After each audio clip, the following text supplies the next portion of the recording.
네, 하나님의 말씀은 민수기 14장 28절의 말씀입니다. 그들에게 이르기를 여호와의 말씀에 내 삶을 두고 맹세하노라. 너희 말이 내 귀에 들린 대로 내가 너희에게 행하리니. 이 시간은 내 귀에 들린 대로 행하리니라는 제목으로 우리 배기한 선교사님께서 말씀해 주시겠습니다. 시간을 허락해 주셔서 감사합니다. 말씀을 어떤 말씀을 나눌까 고민하다가 말씀을 나눔보다는 저희 사역 가운데 겪었던 간단한 간증을 하는 것이 귀한 시간에 더 좋겠다 하는 그런 마음으로 잠시 준비해 보았습니다. 먼저 저는 소개해 주신 대로 열방 선교회 파송으로 중국에서 10여 년간 신학교 사역을 하였습니다. 그리고 지금은 강원도 강릉시 주문진읍에서 열방의 집이란 외국인 근로자 공동체를 섬기고 있습니다. 제가 소속된 열방선교회는 대구에 본부를 두고 있고 또 고신교단 내에서 특별히 중국 선교의 뜻을 품은 목회자들에 의해서 세워져서 현재는 동남아시아, 이스라엘, 중남미까지 선교사들이 파송되어 있습니다. 중국에서 신학교 사역을 하던 하다가 지난 2019년 사역 2기를 마무리하고 2차 안식년을 맞아 본국으로 귀국하였었는데 귀국 직후에 우한 바이러스에 의한 코로나19 팬데믹 상황이 발생하였었죠.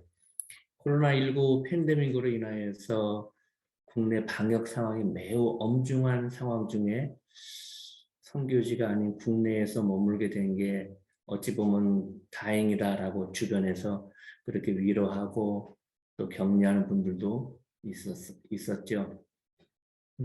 당시에 2020년을 지나면서 2021년 새해에는 그래도 코로나 상황이 진정되고 선교지로 들어갈 수 있을 것이라는 그런 기대감도 컸었습니다. 그래서 2020년 안식년 전반기를 지나고 후반기를 접어들면서 안식년 후에 사역 3기를 어떻게 준비해야 될까 하는 그러한 기대감으로 새로운 사역을 찾기 위한 행보를 위하여서 기도를 작정하고 기도원을 찾아 기도하던 그때였습니다. 기도할 때마다 제게 강하게 와 닿는 그러한 마음이 내 옆에도 외국인들이 있다라는 그러한 마음이 계속해서 마음에 와 닿았습니다.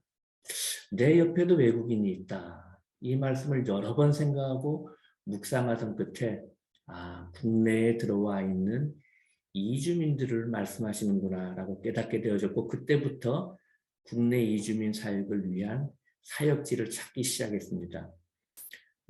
양평, 여주, 이천 또는 외국인 근로자가 빈도가 높다고 하는 충북 음성군 지역 등등을 찾아서 다녔지만은 마땅한 사역지를 정하지 못하고 있던 중에 이전에 우리 사역의 방향을 기도 제목을 놓고 함께 의논하였던 강원도 주문진에서 목회 중인 신학교 동기 목사로부터 연락을 받았습니다. 재직회의 결의로 교회 2층에 사용하지 않는 빈 집을 우리의 사역을 위해서 무상으로 내어주기로 하였다는 것이죠. 그렇게 주문진 열방의 집이 시작이 되었어요. 하지만 오랫동안 사람이 살지 않고 관리도 되지 않고 방치된 채로 있던 곳이라서 손볼 곳이 한두 곳이 아니었죠. 그러나 이 또한 우리가 새롭게 국내 이주민 사역으로 사역의 방향을 전환하는 일에 뜻을 같이 하는 분들과 또 여러 교회들이 도움으로 모든 준비를 마치고 마침내 지난해 10월 중순 저희는 이 주문진으로 사역지를 따라서 우리의 그 생활의 터전도 옮겨왔습니다. 이렇게 외국인 근로자 사역으로 방향을 잡았지만은 사실 그때까지만 해도 좀 부끄러운 이야기지만은 어느 나라라고 사역의 대상의 그 국가를 특정하지 못한 채 다만 그 주문진 거리에서 마트에서 만나는 외국인들에게 우리가 준비한 선교 물품을 나누어 주고 우리를 소개하는 일이 다였어요. 그렇게 2달여간 지난 뒤에 캄보디아에서 온 한 형제를 만나게 되었고 그것이 인연이 되어서 그 형제가 일하는 회사의 기숙사가 저희의 1차 선교 대상이 되어서 현재까지 이르고 있습니다. 기숙사에는 모두 12명의 남녀 외국인 근로자가 머물고 있는데 모두가 다 캄보디아에서 온 근로자들입니다. 그 시로부터 저희의 주 사역 대상은 캄보디아 출신 외국인 근로자들이 되었습니다. 올 한 해 동안 이들 캄보디아 근로자들과 매주일 수요일 저녁에는 단체 영상통화로 이렇게 교제를 나누고 또 주일 오후에는 저희 열방의 집에서 현장 모임으로 주 2회 만나 교제하고 한국어를 가르치면서 또 성경을 그렇게 가르치고 있습니다. 이렇게 이들을 기도로 섬겨오던 중에 저희의 작은 간증이 될 만한 그런 사건이 있었습니다. 지난 1월 초 처음에 1명이 오고 2주 뒤에 2명이 더 오고 한 달이 될 무렵에는 5명이 오겠다는 것이었습니다. 그런데 저희에게는 이들을 태워오는데 경차, 작은 모닝 한 대가 전부였습니다. 5명이 온다는 말을 듣고는 기쁨도 잠시 1층에 있는 동기 목사에게 차량 도움을 요청을 하고 그날은 2대의 승용차로 캄보디아 친구를 데려올 수가 있었습니다. 그날로부터 제 마음에는 우리의 사역을 위해서 승합차가 한 대 있으면 좋겠다라는 그런 마음을 가지게 되었어요. 또 그 주간에 오랜만에 안산에서 중소기업을 운영하는 선배로부터 연락이 와서 점심 식사 같이 하자라는 그런 연락을 받았습니다. 마침 인천에서 캄보디아 근로자 교회를 목회하고 있는 대학 동기를 만날 그런 계획이 있던 터라 안산을 들르기로 하였어요.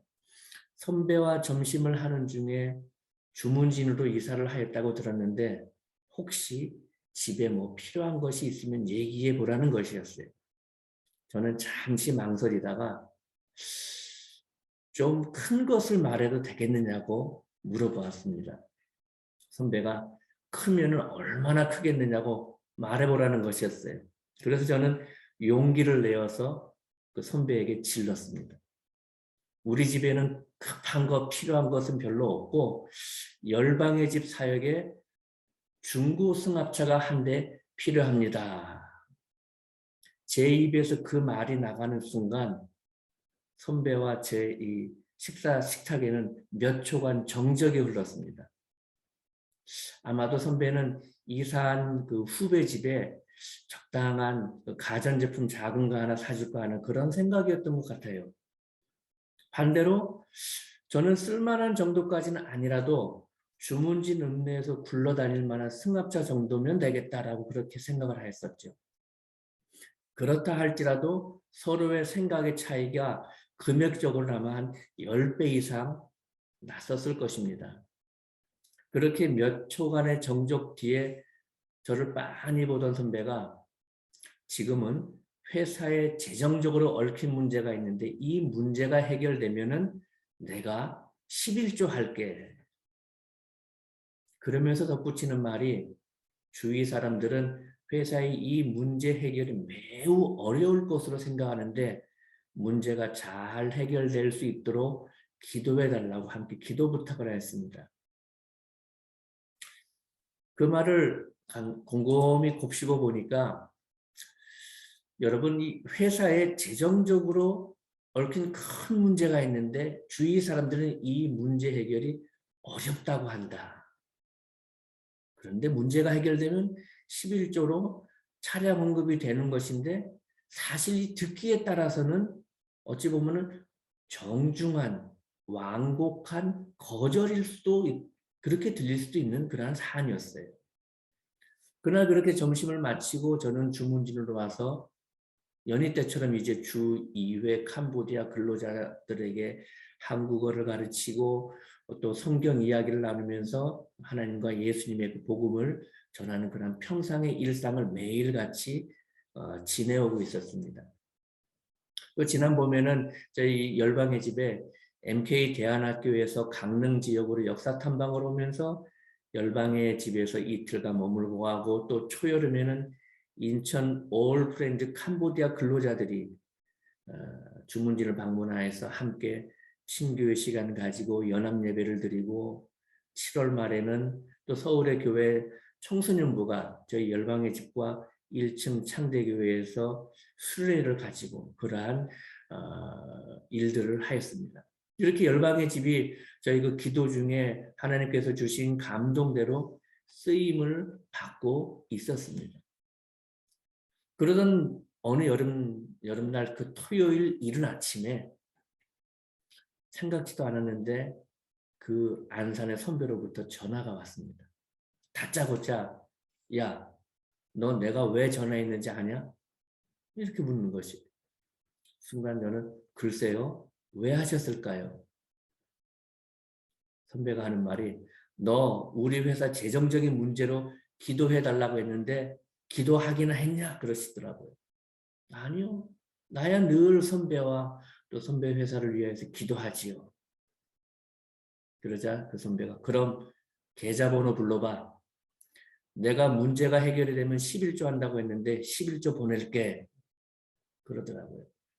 그리고 주일이 지나고 월요일 회사 업무가 시작하자마자 제 후원 계좌로 1,800만 원이 입금이 되었습니다. 그렇게 하여서 저희 열방의 집에 11인승 카니발이 마련이 되고, 지금은 캄보디아 근로자들 이동에 사용되고 있고, 또 이 차량이 강릉 지역의 탈북민들이 한 달에 한 번 서울에서 모이는 탈북민 정기기도 모임에 참석할 때 또 이 카니발 차량을 사용을 하고 있습니다. 정말 감사한 일이 아닐 수가 없지요. 그렇게 저희 열방의 집에 차량금을 해준 이 선배가 그 후에 마침 원주 쪽에 업무차 왔다가 주문진에 저희 열방의 집에 잠시 들러 한 이틀간 머물다 갈 일이 있었습니다. 이틀간 함께 머물면서 이런저런 이야기를 나누던 중에 선배가 하는 말이, 사실 자기도 11조 이야기는 거의 농담조였다라고 그렇게 말을 하더라고요. 그도 그럴 것이, 당시에 그 선배 회사의 재정적으로 얽힌 문제가 워낙 위중하고 그래서 누구도 해결될 것이라고 기대하기보다는 모두가 다, 심지어 선배조차도 포기에 가까웠다고 합니다. 그래도 마지막이라는 심정으로 한 번 더 두드려 보았는데 그 문제가 해결되었다는 것이었어요.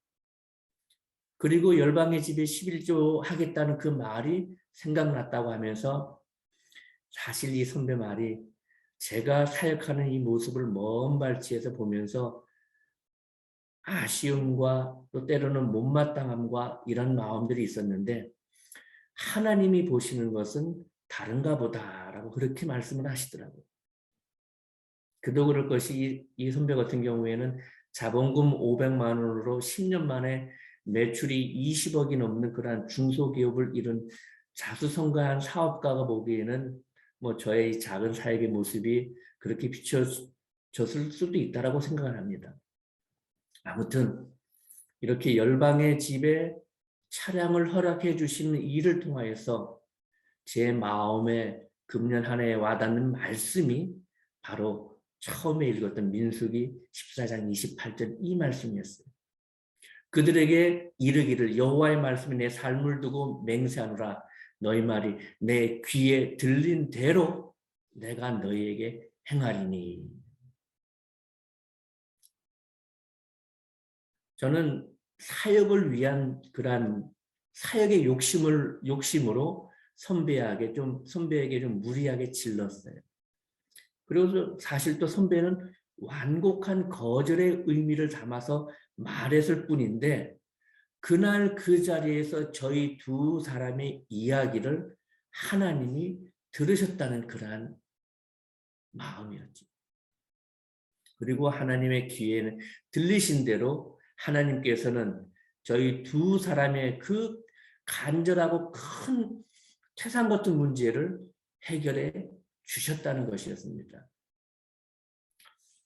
이 아침에 제가 잠시 저희 열방의 집에 차량을 구입하게 된 이 일을 나누면서 저는 오늘도 나의 하는 말을 하나님이 들으신다는 그러한 믿음으로 할 수만 있으면은 말에 조심을 하고 또 할 수만 있으면은 축복의 말을 하고 기도의 말을 하고 또 저희 사역에 선포의 말을 하려고 노력을 합니다. 하루를 시작하는 이 아침 시간에 부족한 사람의 이 간증을 잠시 나누면서 말씀을 듣는 여러분들에게 여러분들 역시도 하나님의 귀에 들리신 대로 여러분의 그 기도와 사역의 소망이 다 이루어 주시기를 간절히 바라며 축복의 말씀을 함께 잠시 나누었습니다. 감사합니다. 네, 우리 배승호 선생님 수고하셨습니다. 선교란 게 그렇죠. 선교가 뭡니까? 영혼들을 구원하는 일이 선교 사역이 아니겠습니까? 영혼 구원하는 거. 그래서 꼭 외국에 갔어야만 선교가 되어지느냐? 그거는 아니라는 거죠. 영혼 구원하는 그 모든 일이 선교 사역이다.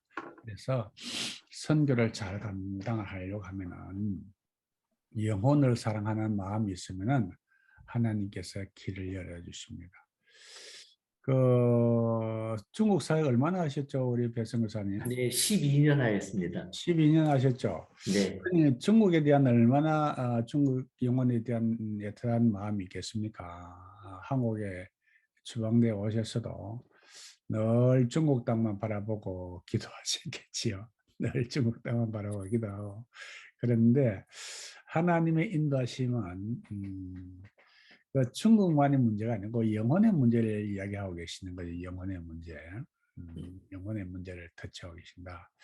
사도 바울 선생이 비두니아로 가려고 애를 쓸 때도 하나님께서 비두니아가 아니고 마게도니아야 그렇게 인도하셨을 때에 바울 선생께서 그 성령의 인도하심에 순종하니까 세계 선교의 문이 열려버렸거든요. 세계 선교의 문이 열렸는데 사역자들이 선교사님들이 고집이 있어요. 고집.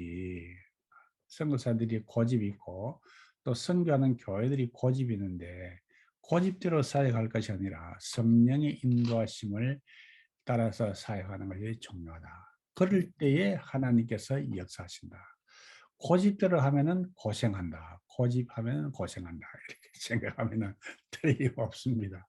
틀림없고 성령의 인도하심을 받으면서 사역하면은 고단해도 행복하다.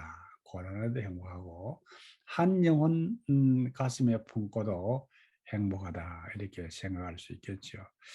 그리고 우리 배성호 선생님 간증하셨듯이 우리가 성령의 인도하심을 따르는 사역할 것 같으면 살림은 성령님께서 책임지신다.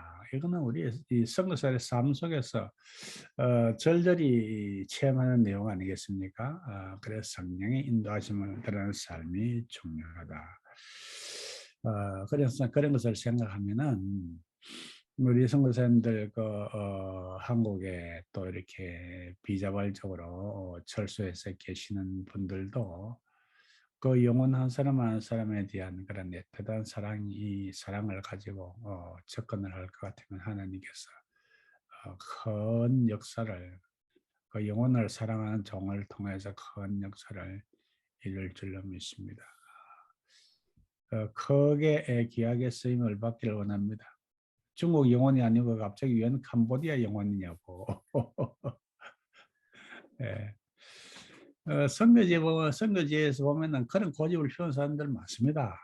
주변에 영혼들이 늘렸는데 굳이 그렇게 고집을 피운 사람들이 있더라고요.